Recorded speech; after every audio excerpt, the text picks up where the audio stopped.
Hello and welcome back to another update. In this one, I'll be covering the latest developments throughout the front line. Starting out in the northern front by the Luhansk direction, we see that in the northeastern parts of the Kharkiv region, we see that the Ukrainian forces actually managed to push the Russian forces slightly back here in the direction of Liman Pershi to the northwest of Sinkivka. The Ukrainian forces here are operating within the forest area where most of the fighting is going on in small scale, smaller units, where the Ukrainian forces are trying to advance here in the forest area to disrupt the Russian supply lines going to and from the Sinkivka direction, but also to pressure the Russian forces to spread out in this direction, and finally to try and flank the Russian positions attacking the direction of Sinkivka. If the Ukrainian forces can create a buffer zone here to the northwest of Sinkivka, they can regain support and supply zones here in the west of Sinkivka, having an easier time supplying the village and as thus having a easier time holding on to it.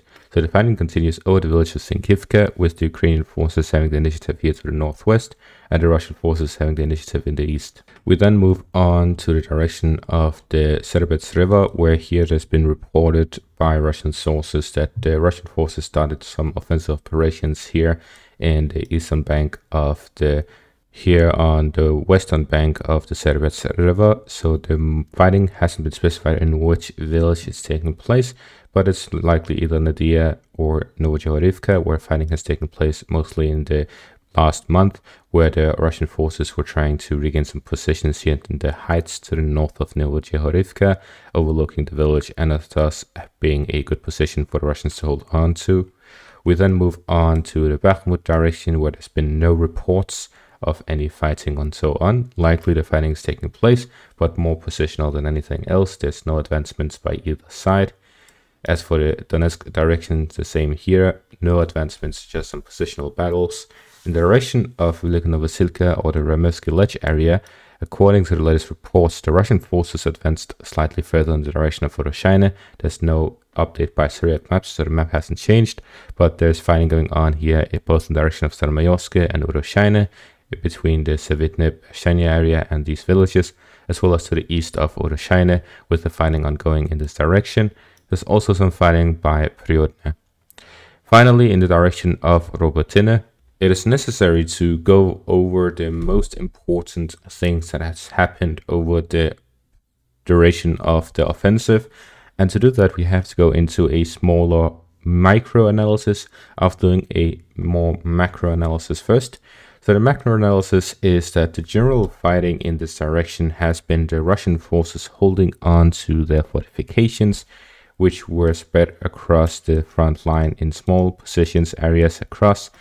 And the main fighting is taking place in these open fields. This type of terrain is open terrain, and it is the opportune or the ideal terrain the Russians wanted the Ukrainians to traverse through to launch their offensive. The reason for that is this terrain is terrain that you do not have to go through in war. It is something that you want to avoid at all costs. The reason for this is the Russian forces have a clear overview over the area due to their drone footage and their satellites, because the current situation is that these open fields do not have any cover. Even the forest patches, they are smaller and they do not cover a large area. There's no major forests that covers a large area. Most of the path is open fields, and there are few openings between these forest patches. So generally, it is clear where the Ukrainian forces will go through, because they are trying to clear the mines. So as soon as a path is detected, the Russian forces can detect the Ukrainian vehicles. Because if a Ukrainian vehicle goes through from Novodanilivka and in the direction of Robotyne, as soon as the Russian forces detect the units, whether it be here, the path is detected, the Russian units can then follow the path to their location and detect the units themselves, even if they're hiding by the forest patches, because they would be following this path and they'll always have an eye out on this path. So the Ukrainian forces going through these open fields are having a very difficult time advancing, because they are very exposed to Russian surveillance, and as such the Russians can prepare their artillery and long-distance weaponry to already be focused on these areas where they expect the Ukrainians to pass through. If they pass through multiple directions, the Russians have enough forces to cover this whole area, as the width of the area is not that far. It's about 8 to 10 kilometers in the width. So from one edge to the other, the Russian forces don't have a large area to cover with their drones and satellites. Therefore, it is easy for them to detect the Ukrainian forces as soon as they launch from Novodanilivka. So this is why we're seeing that the Ukrainian forces are focusing by going through the villages, whether it be Robotyne or elsewhere. This is why the Ukrainian forces had the most advancements in the Remevsky Lech area, because they would go from village to village. And the reason for this is not that the Russians have a harder time detecting the Ukrainian forces here, but due to the effective range of weapons when it comes to these different types of terrains, whether it be forests or villages. When you are in a village, for example, Robotyne, if the Ukrainians get a foothold here in the first houses, let's color it with blue to make it clear, then they can be shot from two directions, from the north and from the east. They cannot be shot from the south or from the west. The reason for this is if the Russian forces are positioned here in the south, then they have an obstructed view in the form of these buildings that are in between the two directions. So likely the Ukrainians will not be able to attack the Russian positions either, but they will not be attacked directly from the Russian forces either. So they have a better, more defended, safer position by fighting through the villages. Of course, it is difficult to fight through the village because when they reach the village, that is when the position is most difficult for the Ukrainian forces, because they have to face these fortifications. This is why it took a very long time for the Ukrainians to capture Robotyne, because they had to go through these fortifications at the north of the village to then enter it, and as soon as they got a foothold, it went much quicker than the path to getting a foothold. This is similar to what is happening by Verbove. The Ukrainian forces are looking to get a foothold. The reason for this is that they need to get a foothold to obstruct the view of the Russian forces and therefore be able to pass a lot more units into the village and then take it bit by bit. This will completely change the current situation. If they get a foothold within Verbove, then it would take a matter of weeks before they capture the whole village. The main issue with Verbove is that it is essentially a single file village. The whole village is focused around this one street. But this also means that the Russian trenches here to the south and to the west of the village, both here to the south and to the west of the village, if they do not take those, then there will be direct fire from these positions towards the Ukrainian forces. If they want to pass through, then they are under direct fire. The same with the northern positions. So going through the village for the Ukrainian forces would be them going under constant fire from both sides, because the village itself is so narrow. So the first step for the Ukrainian forces is to take the trench here to the southwest of Verbove. Then they need to get a foothold within the village, push through it, and then advance to the southern parts from two directions, both from the trenches and from the village, to then attack from two directions, allowing them to flank the Russian positions within the trenches, because the trenches' weakness is coming from the side. There's a clear view of where the Russian trench is most effective, and that is in the northern and southern directions, because then is where the trench is wide. But it's very narrow on the eastern and western directions, and therefore they would be much more exposed to Ukrainian attacks. So the Ukrainians are looking to capture the trenches here to the north, go through Verbove and attack from the northeastern direction.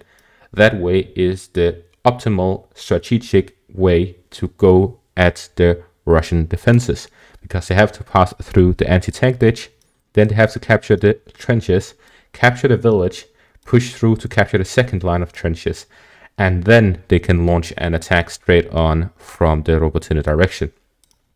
The reason why they can't just launch directly from Robotyne down south is, first of all, the Russian forces have more units here in this direction than in Verbove, because they want to take the Ukrainian forces towards Verbove, because that is where they are most vulnerable.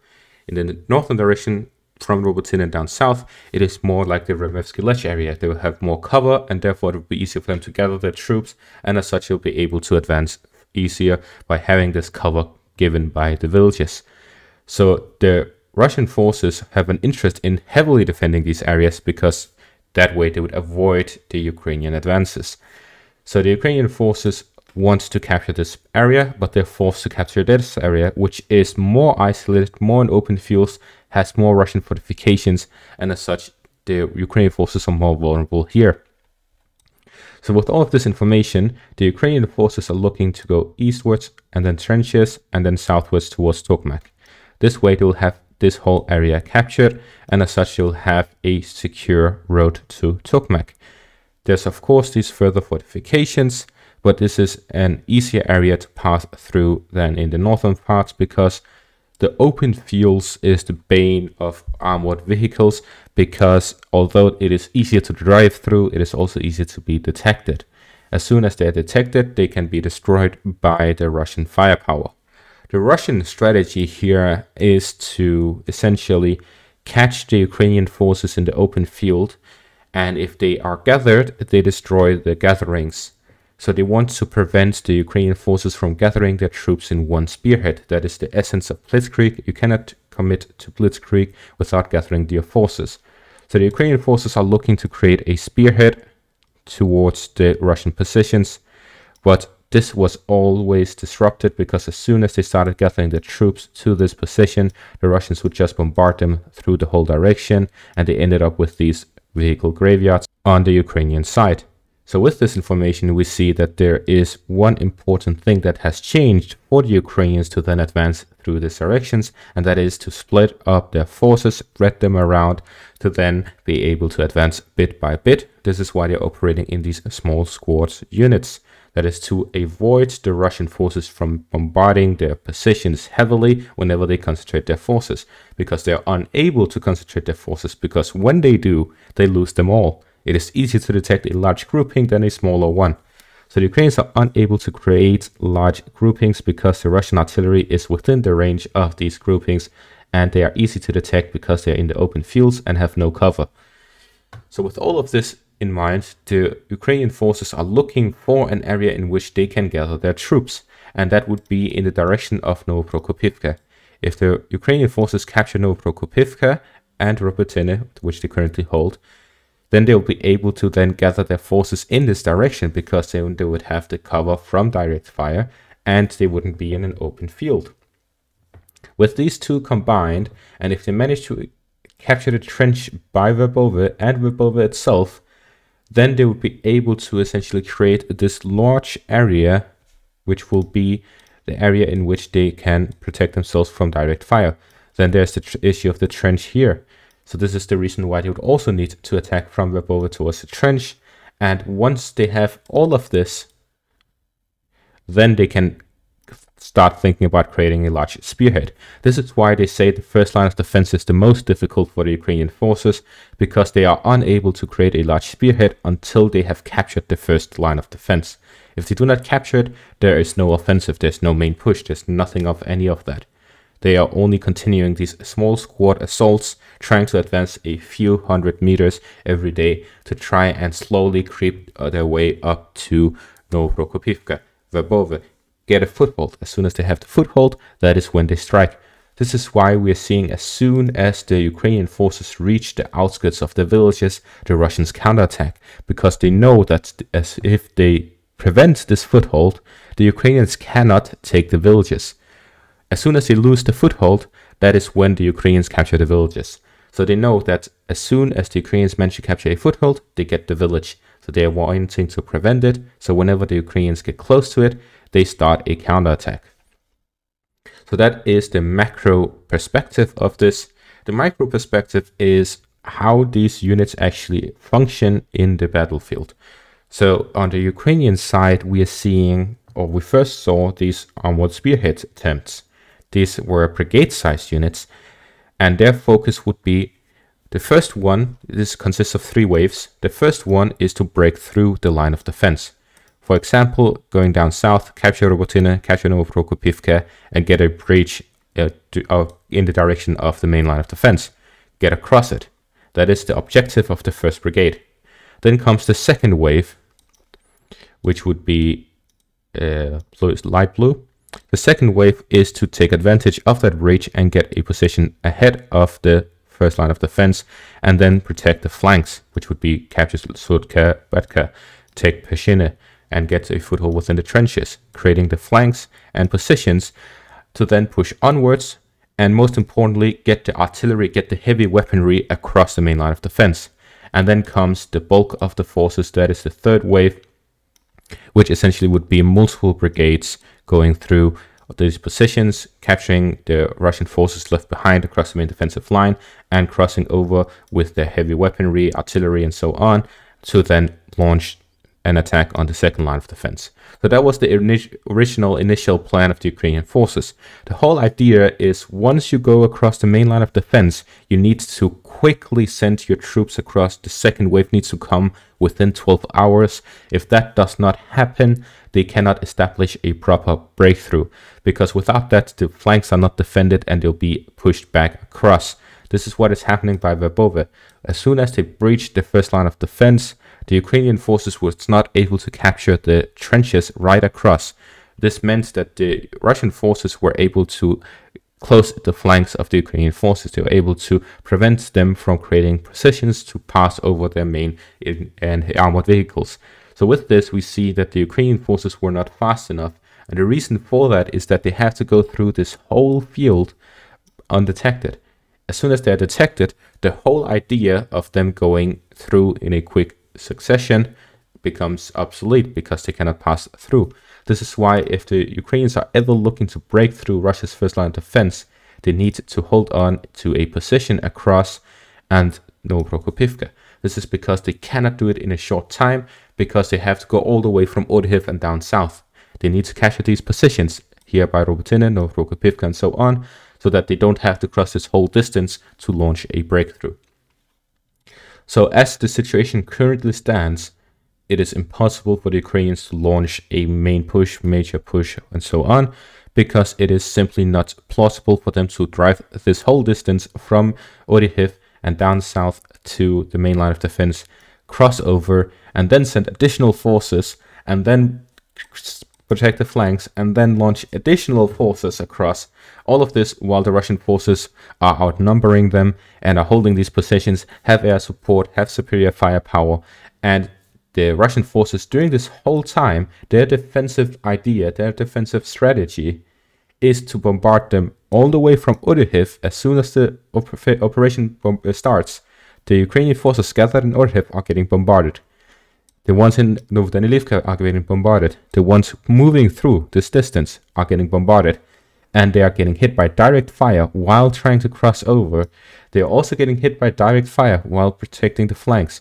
And they're going to be counterattacked against in the northern direction. So whichever the weakest position are, they counterattack to try and prevent this crossing. So every step of the way, the Russians have prepared an antidote, a response to the Ukrainian forces trying to cross over. So this is why we're seeing very little success on the Ukrainian side, because it is simply not possible, and they see it if they launch these attacks based on the experience they have had. They launched the Leopard armored convoy, they launched the Bradley armored convoy, and they launched units after this, and all of them ended up gathering graveyards. We've seen multiple videos of the Ukrainian forces having lots of armored vehicles located in one spot, and that is because they launched these armored convoys and they end with just this, getting hit from every step of the way, all the way down to the main line of defense. So this is why we're seeing them rely heavily on smaller groups of infantry, because that is very difficult to detect with their drones and satellites, and therefore they're able to reach the actual front line like that, and then they go slowly and surely ahead. As soon as they get a foothold, that is when we see changes. And now, after 4 months of fighting, they've had a lot of attrition, they've lost a lot of units. Just in the first 2 weeks, they lost 30% of their armored vehicles sent by Germany. Subsequently, they've received a lot more from other areas since then. Additional units even from Germany. Some has been sent to Poland to be repaired and so on. So there's been additional supplies and so on. But the essence is the Ukrainian forces have taken a lot of attrition, but they're still able to launch a main push, a main offensive, this main strike that they have been wanting to do. The reason for that is that the Ukrainian forces have a lot of forces. And that is why I say, and what anyone reasonable would say, never underestimate your opponent, whether it be the Russians or the Ukrainians in this case. Never underestimate them, because when you underestimate them, that is when you make a mistake. The Ukrainians thought at the start that this would be a repeat of Kharkiv. They thought when the Russians saw them, they would just retreat. And in the end, they stood firm, they held the positions, and they were able to hold back the Ukrainian advance by their heavy firepower. And the Ukrainians ended up taking heavy losses in the first 3 weeks due to this underestimating of the Russian forces. If the Russians start underestimating the Ukrainian forces now, start slacking, starts launching a counterattack, then they could end up in a similar situation where they take heavy casualties and open themselves for a Ukrainian push across this front. So the current situation is whoever keeps a calm head, sees what works, takes advantage of that, and manages to then establish proper positions, those are the ones who are going to see success. And so far, with the current ongoing situation, it seems that the Russians have the advantage significantly, not just in a small rate, but in a significant rate, to the point where the soldiers fighting on the front line on the Ukrainian side are saying that the current situation is very, very bad in comparison to previous months of fighting. And the Russian sides are being more and more optimistic as they say that their ability to hold back the Ukrainian forces at the first line of defense is a significant morale boost for the Russian forces, because they also had this expectation, had this in their back of their head, that this would be another repeat of Kharkiv, where the Ukrainian forces would break through, and they're simply that much stronger. According to the soldiers fighting on both sides, they both say that the soldiers they're fighting against are significantly stronger now than they were a year ago. Whether it be the equipment that they use, how they use the equipment, the number of soldiers fighting, and so on, everything has improved on both sides. The Ukrainians are more well trained, they're better equipped, and they have more soldiers than last year. And the same with the Russians. They have more soldiers. They are not better equipped because the pure amount of equipment they need to fully equip all of their forces is very difficult for them to gather enough of that.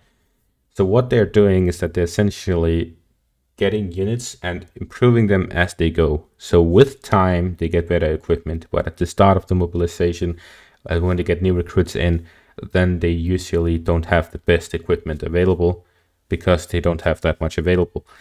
But that is slightly improving, but the main difference is how they use the weaponry. Comparing to the start, they made a lot of stupid mistakes, as is evident with the video evidence we got from the start of the invasion. But now they are much more composed, they're much more coordinated, they're well better prepared, they've got rid of a lot of bureaucracy, everything is going much more smoothly on the Russian side, and this is how we're seeing the effects of it in the front. We're seeing that they're able to hold back the Ukrainian offensive, despite the Ukrainians being more numerous and more powerful than they were last year, due to the fact that they have improved their own conduct and their own strategies, planning, effective command and control, all of these things have improved on the Russian side. It is not a disorganized mess with demoralized soldiers who want to run at the first sign of combat. These are soldiers who are motivated and prepared to do what they need to be done for their country, because that is what they have set their mind to be at, and that is what we're currently seeing. The Russians and the Ukrainians both know that regardless of their motivation, this is something that they are doing, and they know they're aware of the importance and the heavy load of their job. They are soldiers, they're fighting for their country, that is what they have on their mind. Currently, I would say the Russians are probably not more moralized, more like not higher morale necessarily, but they're more optimistic than the Ukrainians, because the Ukrainians have gone through 4 months of the offensive with no breakthrough. The Russians have held them back for 4 months. That usually gives the Russians more optimism and the Ukrainians more pessimism than in the usual case. And that is going to be all for this update. Thank you all for watching and have a great day.